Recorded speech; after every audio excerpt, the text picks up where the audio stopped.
Hey guys, this is Chad from Six Blog. So this morning I want to do a video and talk about the Exped SynMat UL7. I recently did a hike weekend before last, and typically after my hikes I'll do a post-hike gear talk. However, I decided to skip that this time because there are a couple of pieces of gear that I wanted to kind of focus on and just do one review on one item instead of having a bunch of items in a single review. And one of those is the Exped SynMat UL7. Now,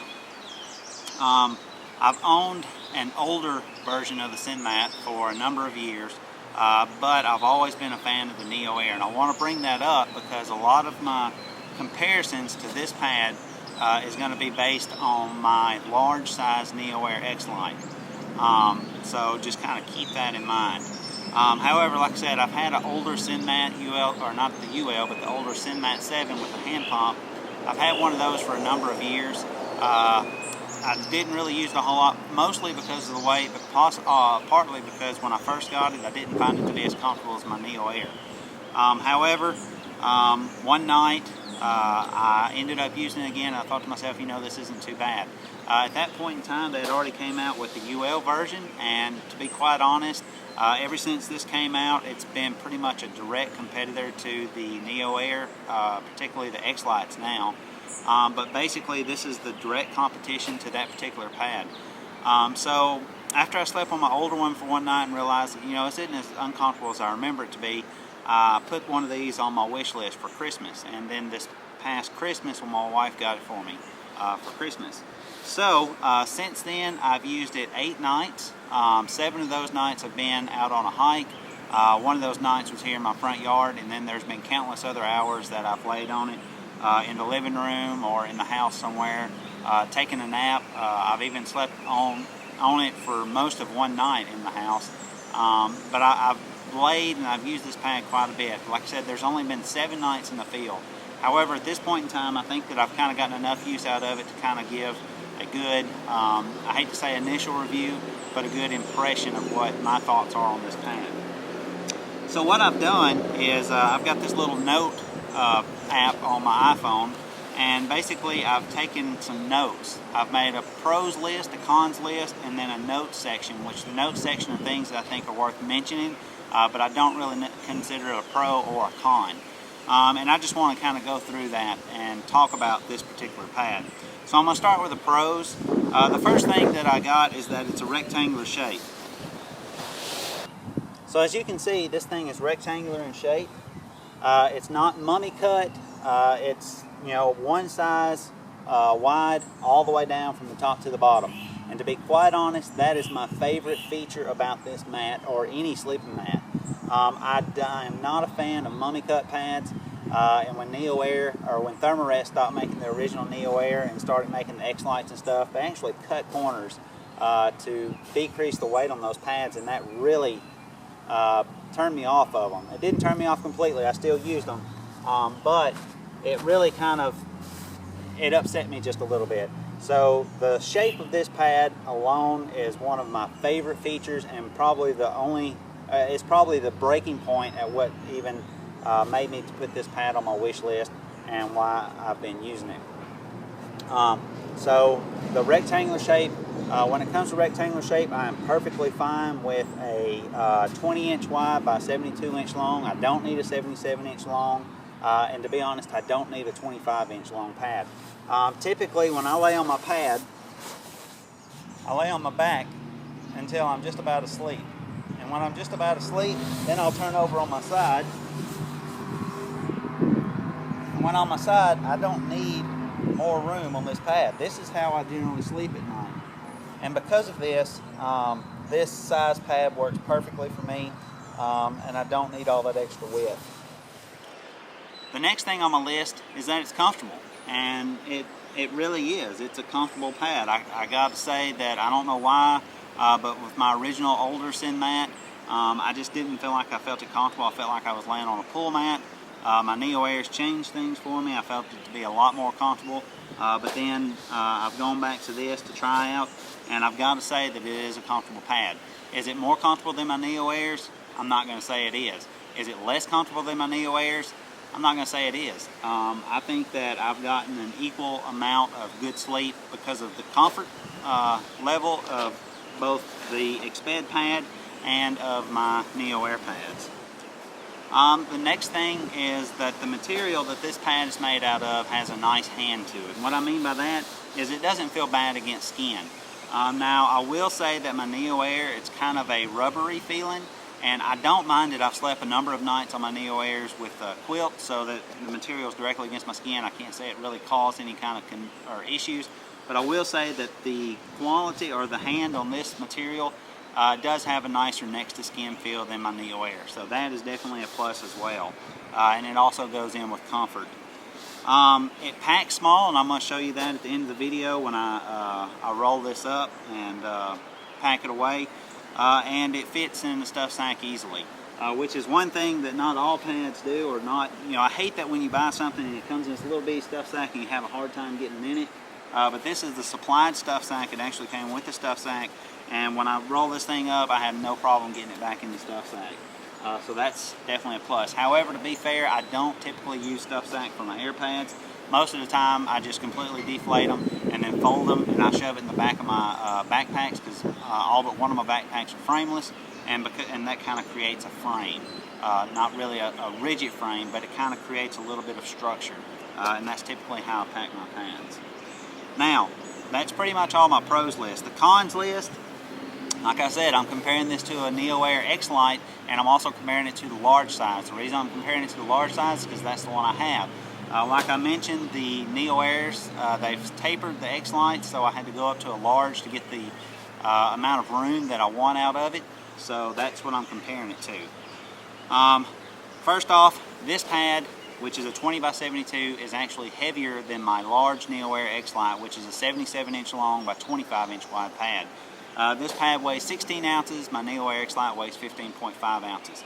And it's not fair because it's two different sizes, but considering that the XLite is even larger than this one and still weighs a half an ounce less, I think that it's kind of fair in its own right.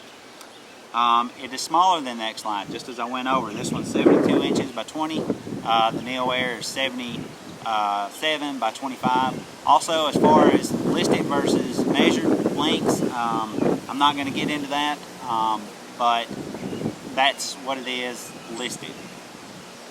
Also, this is not as warm in my experience as the XLite.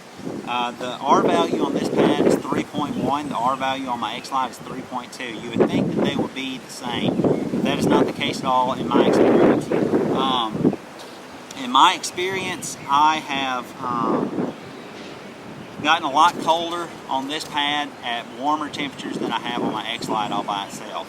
I can take my XLite easily down to about 20 degrees, high teens, without really needing a closed cell foam pad on the top. However, on this one, around mid to high 20s, I already start feeling cool, and I need something to kind of help boost the support or the weight or the warmth of this pad. And in my experience, by placing even just an 1/8 inch closed cell foam pad on the top, that really does help do a lot. Now, saying that, I've slept on this pad to 6 degrees Fahrenheit inside a shelter up on the platform. However, I had some other help. I had a torso length 1/4 inch pad that I layered on the top, and then I had my 1/8 inch full length pad that I layered underneath it. And with those pads, in conjunction with the Exped SynMat UL7 pad, I slept comfortably. And then, like I said, it was 6 degrees Fahrenheit. However, on some of my other trips where I didn't carry an extra closed cell foam pad, I could really tell that I wasn't getting as low as I have with my XLite. And because of that, that's kind of a bummer for me, because like I said, it weighs more than my XLite, but it won't get me as warm as my XLite. Also, it bottoms out more easily than my XLite. Right now, my butt is sitting on the ground. It's not sitting on the pad, and I don't have that issue with my XLite. When I'm sitting on my XLite, my butt doesn't touch the ground unless I bounce, or unless I put my knee into it or something like that. However, right now, just sitting here, my butt is hitting the ground, and that in itself also makes it colder, especially if the ground is cold. I don't know why, because this is technically a thicker pad than my XLite. However, it is what it is. My NeoAirs, they don't seem to have as much issue with bottoming out as the Exped does. Also, the material on this pad is less durable than what's on my XLite. It's not by much. This is a 20 denier material top and bottom, and my XLite is a 30 denier top and bottom material. But in reality, it's a lighter, less durable, more fragile material. Because of that, you can see I'm using on a piece of Tyvek. There's no way in the world I would set this down on just regular ground. That's just me. Others may do it, but there's no way that I would do that. And also, I'm always checking my area before I lay any of my air pads down, just to make sure that I don't feel anything sharp underneath it, because I don't want to puncture my air pads. But it's less durable. Also, this one may not cause a lot of happiness with the Exped fans, but in my experience, a lot of folks say that they have trouble with the NeoAirs because they feel like there's no support at the edges and their arms roll off. I don't find that to be true. Instead, I find that I have more trouble keeping my arms on this pad than I do on my NeoAirs, and I'll show you why. So with the NeoAirs, a lot of people complain that because of the baffle design, there's less structure at the edges of the pad to keep the edges of the pad rigid. However, with this pad, because of the design, the edges of the pad are more rigid and it keeps your arms up on the pad. I don't find that to be true. And the way I do it, I have to pump up the pads tight.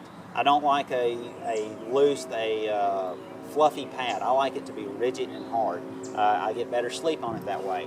And because of that, with my NeoAir, when I lay on that pad, all the weight is in the center of that pad, and any extra air is shoved out and it's forced to the edges of that pad. Because of that, I don't know, my arms are supported on the edge of that pad. I get the same thing with this pad. However, the problem is in my opinion, the only usable length or width on this pad is up to about the center point of this outer baffle. Once it gets to that point, it is just a slip and slide for my arms to slide off the sides. So when I'm laying here, my arms are actually just over the hump there, and because of that, they want to slide off. I have a hard time keeping my arms up, and in fact, if it wasn't for the sleeping bag kind of holding my arms and cradling my arms, they wouldn't stay up at all. However, my sleeping bag is just a little bit wider, so they do tend to kind of hang off the sides, and that is an uncomfortable feeling. However, usually when I sleep at night, I'll cross my fingers, I'll lace my fingers together and put them over my stomach, and that in itself kind of holds my arms up. It's not the pad. So, in my opinion, everybody complains about no structure on the side of the pad, NeoAir, and your arms falling off. In my opinion, it's worse with the Expeds than it is the NeoAirs. And when I'm saying that, I'm even talking about with a 20-inch pad, not with a 25-inch pad. That's my opinion, that's my experience.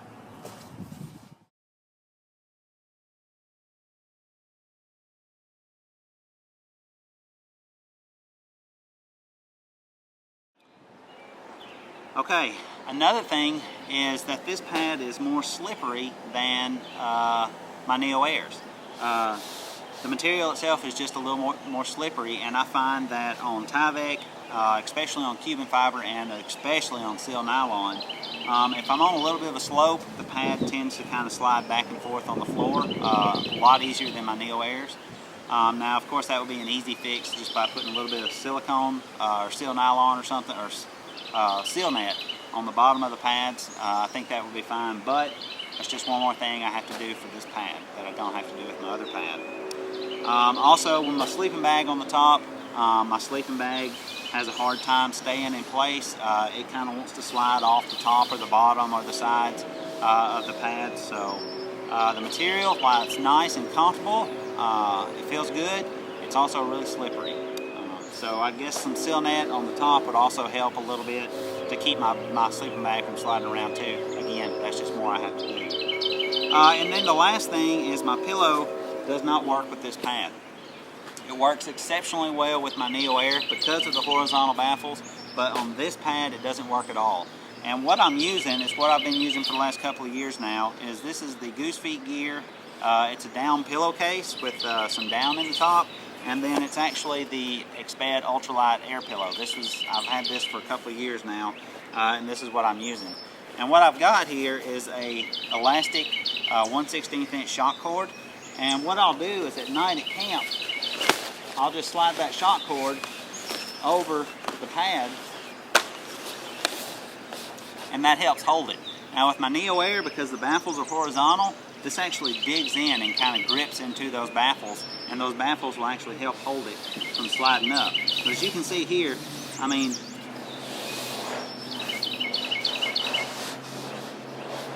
if I'm just laying here, it's fine, but once I start moving around, it stays for a minute. The next thing I know, the pillow is off the pad, and it's barely hanging on because of that shock cord. Now that's important to me because a pillow is a big part of my sleep. If I can't sleep comfortably, I'm not going to have a good day hiking, and a pillow helps me sleep comfortably. So that's kind of a bummer too. That's all of my cons. Now a couple of things worth noting. On this pad, because it does use a synthetic insulation inside the pad, I don't like the idea of blowing it up with my breath every time, just because that's a lot of humidity to be introducing into the synthetic fibers that are inside this pad. Because of that, I bought the schnozzle bag. With the schnozzle bag, I can hook it up and I can inflate the pad with the schnozzle bag, and you know, moisture's still going to get in the pad because there's moisture in the air, but it's going to be a lot less moisture than what my breath would put into it. So because of that, of course, this is extra weight. It's 1.9 ounces extra. However, to be fair, this doubles as my pack liner. So I'm actually only at about, my light trail pack liner I typically use weighs 1 ounce. This is 1.9, so this is only 0.9 ounces additional extra weight to know that I don't introduce a lot of moisture to my pad. And to me, that's worth it. And also, like I said, since it does do double duty, it doesn't hurt my feelings quite so bad. Another thing is, of course, the repair kit. The repair kit that comes with this bag, which is nice that it comes with it, or with this pad. This is what I have here. This is the little tube of the glue, and then the material itself, and it's inside a little plastic bag. I could probably get rid of the plastic bag, squirt out half of that glue, and cut the weight in half. But the weight of this is an extra 0.41 ounces, and it's going to go with me every time the pad goes with me. So in all honesty, instead of this pad weighing 16 ounces, I may as well say it weighs 16.4 ounces, which puts it almost an ounce, a full ounce heavier than my XLite. And then last thing is deflating it. Deflating it is really easy for the most part. All you do is pull the little tab that says deflate, and this thing will deflate fast. However, because that big hole there, whenever I'm getting down to the bottom of it, the back of the pad or the front of the pad kind of gets up against that hole, and getting all the air out sometimes can be a little finicky. So I'll show you what I mean. Now typically whenever I'm in my tent, or well, typically it's inside my hexanet or inside a shelter, I'll pop the valve and then I'll just start rolling from the back. That's what typically most people do to get the air out of their pads. And as I'm rolling, I'll roll a little bit and I'll kind of push, trying to make sure I get all that air out.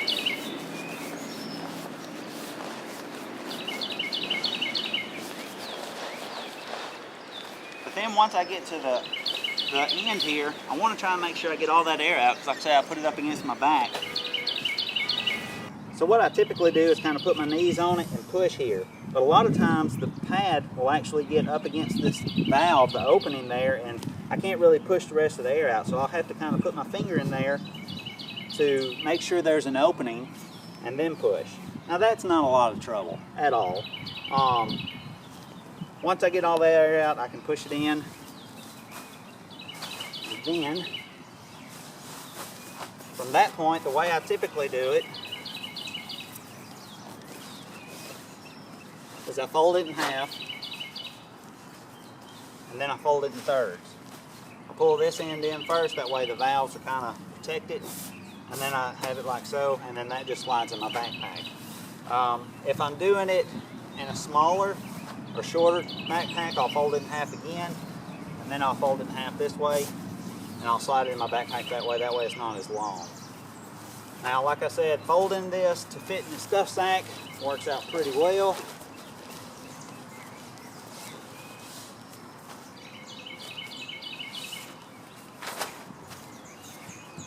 Fold it in thirds long ways. And again, I put the valves on the inside just so it's not rubbing up against anything in my pack.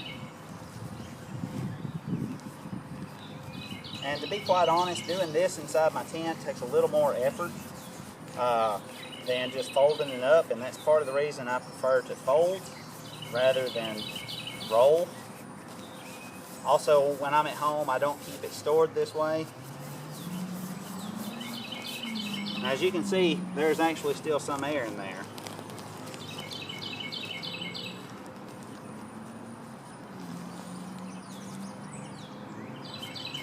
Try and get all that air out.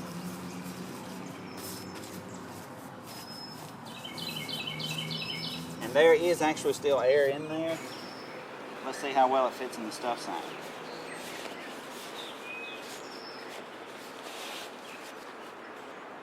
Looks like it fits pretty well to me. So there it is. It's the Exped SynMat UL7 sleeping pad. In my opinion, it's a great little sleeping pad. Is it better than the NeoAir XLite? For me, no, it's not. When it comes down to it, it's heavier, it's smaller, it's not as warm, and it's less durable material, and it doesn't hold my pillow in place as well as my NeoAir XLite. Does that mean I'm never going to use it? That's not what that means. I think that I will use it. However, I think that I'm going to start resigning this pad to trips where I head out, and I'm expecting temperatures to be probably above freezing for sure to about 50 degrees. That way I know I can get by with just this pad only. However, for trips that I'm going to be expecting temperatures below freezing, I'm going to go back to using my XLite and also carrying the 1/8 inch closed cell foam pad, which I will do for this too. In my opinion, in cold or even cool weather, it's always a good idea to have a combination of pads. And an 1/8 inch pad, my 1/8 inch Gossamer Gear Thin Light pad weighs 1.8 ounces. So it's not a lot of extra weight, but it is a little extra protection, security, just in case something were to happen to my pads and I wasn't able to field repair them. So anyway, the Exped SynMat UL7. I like it. It's a very comfortable pad, and in all honesty, it's a light pad. It's a good pad for what it does, but for me, it's not the best pad. Like I said, I'm still going to use it some. It's probably going to be thrown back and used as a loaner pad also, and especially if my son or my wife go. I have no issues about letting them borrow this pad. Actually, my son's wanting to use it on a hike next year we're planning. It's the pad he wants to use, so he's probably going to use it for that. But anyway, so it is what it is. If you have any comments or questions, feel free to post them below, and I'll do my best to get back to you, reply to any comments, or answer any questions. And guys, I appreciate you watching. See you next time.